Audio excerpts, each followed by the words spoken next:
झारखंड के इतिहास में पढ़ेंगे बौद्ध धर्म और जैन धर्म। जैन धर्म सबसे पहले हम लोग जानेंगे। जैन धर्म, जैन ग्रंथों में एक चर्चा है लोर ए यादगा का। लोर ए यादगा का मतलब होता है आंसुओं की नदी। ये कौन सी भाषा में कहा गया है? मुंडारी भाषा में कहा गया है। एग्जाम में पूछेगा कि लोर ए यादगा आंसुओं की नदी किस साहित्य में, किस भाषा में? तो मुंडारी साहित्य में, मुंडारियों की भाषा में ये बात कहा गया है। इसको एग्जाम में पूछा गया था, SIPT 2017 में ये पूछा गया था। इसको लेकर के हम लोग एग्जाम में अलर्ट रहेंगे कि ये सब क्वेश्चन आता है। और ये कौन सा पर्वत है? इस पर्वत का नाम है पारसनाथ। पारसनाथ को जैन धर्म का मक्का कहा जाता है। जैन धर्म का मक्का कहा जाता है। क्यों? क्योंकि यहाँ पर 20 ऐसे जैन धर्म के तीर्थंकर हुए जिन्होंने यहाँ पर निर्वाण को प्राप्त किया था। 20 ऐसे तीर्थंकर हुए जहाँ यहाँ पर इन्होंने निर्वाण को प्राप्त किया था। उनमें से सबसे इम्पोर्टेंट है पार्श्वनाथ। पार्श्वनाथ एक ऐसे व्यक्ति हुए जिन्होंने जैन धर्म को स्वीकारा और जैन धर्म के हिसाब से ये 23वें तीर्थंकर कहलाए। 23वें तीर्थंकर के रूप में पारसनाथ पर्वत में इन्होंने 717 ईसा पूर्व में निर्वाण को प्राप्त किया। जैसे कि 20 जैन तीर्थंकर हुए, उनमें से एक ये हुए 23वें तीर्थंकर पार्श्वनाथ। इन्हीं के नाम पर पारसनाथ पर्वत का नाम रखा गया है पारसनाथ। ये कौन से जिले में है? गिरिडीह जिले में है। इस पर्वत की ऊंचाई एग्जाम में मीटर में पूछेगा। मीटर में तो 1365 मीटर पूछेगा, तो आपको चयन करना है 1365 मीटर। और फीट में पूछेगा तो 4478 फीट पूछेगा। इसको लेकर के आपको ध्यान रखना है। जैन धर्म के जो 23वें तीर्थंकर हैं पार्श्वनाथ, इसको लेकर के एक प्रश्न पूछ सकता है। वो ये है कि इनको कौन सी उपाधि दी गई? इनको कल्प वृक्ष की उपाधि दी गई। कौन सा वृक्ष की? कल्प वृक्ष की उपाधि दी गई। ये अब जानते हैं कि 20 तीर्थंकर जैन धर्म के जो थे उनमें से किनका किनका नाम आपको ध्यान में रखना है जो एग्जाम में पूछे जा सकते हैं। सबसे पहले आपको जानना है अजितनाथ, मतलब दूसरा तीर्थंकर अजितनाथ। फिर संभवनाथ, अभिनंदन जी, सुमतिनाथ जी, पद्म प्रभु जी, सुपार्श्वनाथ जी, चंदा प्रभु जी, सुविधिनाथ जी, शीतलनाथ जी। ये 10 व्यक्ति हुए। फिर आगे देखते हैं। श्रेयांसनाथ, विमलनाथ, अनंतनाथ, धर्मनाथ, शांतिनाथ, कुंथुनाथ, आरनाथ, मल्लिकानाथ, मुनि सुब्रत, नामीनाथ और लास्ट में पार्श्वनाथ, जिन्होंने पारसनाथ पर्वत में निर्वाण को प्राप्त किया था।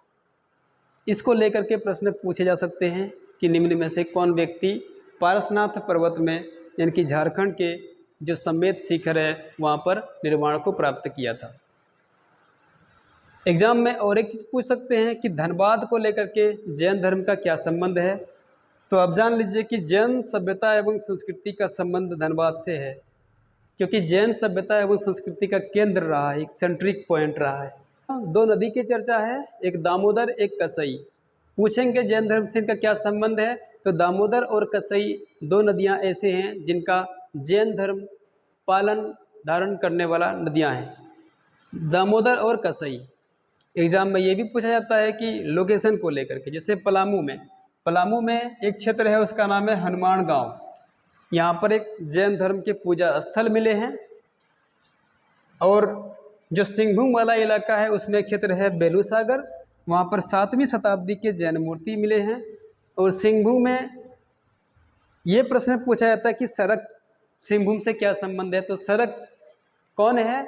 जैन धर्म का फॉलोवर है, जैन धर्म का अनुयायी, जैन धर्म को मानने वाले एक मतावलंबी है।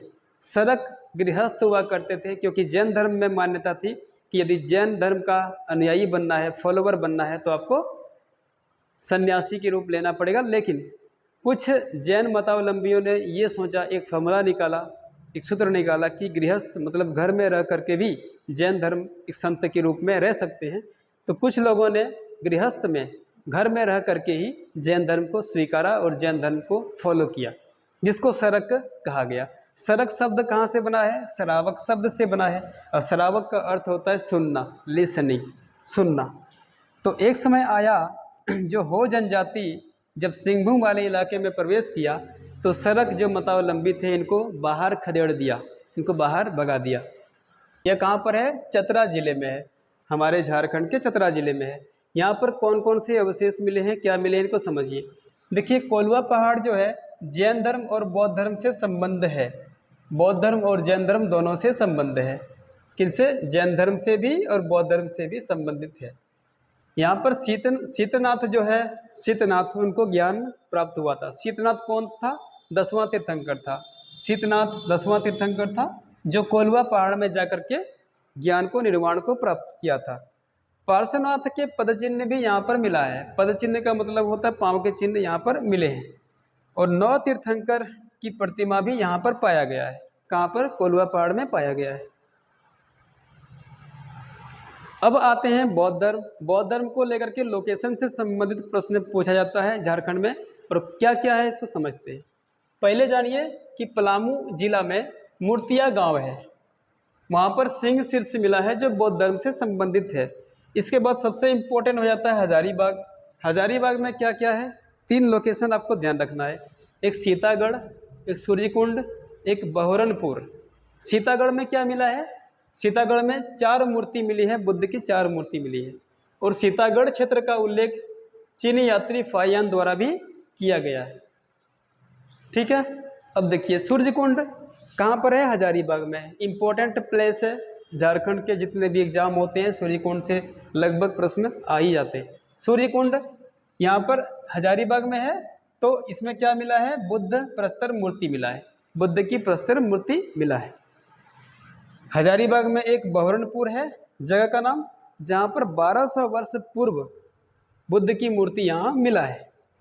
आप पूर्वी सिंहभूम में देखें तो जमशेदपुर में 2 प्रतिमा मिला है, जमशेदपुर में 2 प्रतिमा मिला है। पूर्वी सिंहभूम के जमशेदपुर में 2 प्रतिमा मिला है। इसके बाद सरायकेला खरसावां जाएंगे तो यहाँ ईचागढ़ नामक स्थान है, जहाँ पर तारा मूर्ति, जो बुद्ध की तारा मूर्ति है, ये बुद्ध की देवी, बुद्ध मूर्ति में देवी है, स्त्री का रूप है। तारा मूर्ति जो बौद्ध धर्म से संबंधित है, कहाँ मिला है? ईचागढ़ में। ईचागढ़ है कहाँ? सरायकेला खरसावां में है। आप खूंटी आएंगे तो वहाँ बेलवा दाग नामक स्थान है, जहाँ बौद्ध विहार मिला है। और सिमडेगा में करुआ क्षेत्र है, करुआ गांव क्षेत्र है, जो बौद्ध स्तूप मिला है वहाँ पर। एक गुमला है जहाँ कटोंगा गांव है, कटोंगा गांव में एक मूर्ति मिला है। तो इन सब क्षेत्र को लेकर के आपको अलर्ट रहना है कि कहाँ पर क्या चीज़ मिला है। धनबाद को लेकर के समझें, यहाँ दियापुर दालमी नामक स्थान है, जहाँ बौद्ध स्मारक मिला है। और यहाँ बुद्धेश्वर मंदिर भी मिला है। बौद्ध स्मारक और बुद्धेश्वर मंदिर यहाँ पर मिला है। गुमला में कटोंगा मूर्ति मिला है। खूंटी में बेलवा दाग बौद्ध विहार मिला है। सिमडेगा में करुआ गांव बौद्ध स्तूप मिला है। आप आइए सरायकेला खरसावां, तो वहाँ ईचागढ़ नामक स्थान है, जहाँ तारा मूर्ति देवी मिला है। हजारीबाग में 3 स्थान आपको ध्यान रखना है, सीतागढ़, सूर्यकुंड, बहरनपुर। सीतागढ़, सूर्यकुंड, बहरनपुर। और एक पलामू में मूर्तिया गांव, जहाँ पर सिंह शीर्ष मिला है, ये आपको ध्यान रखना है। तो प्राचीन भारत में जितने भी धार्मिक आंदोलन हुए वो यहीं तक खत्म होता है। अगले जितना भी टॉपिक है इसको हम आराम से वीडियो बनाते जाएंगे, ध्यान रखिएगा।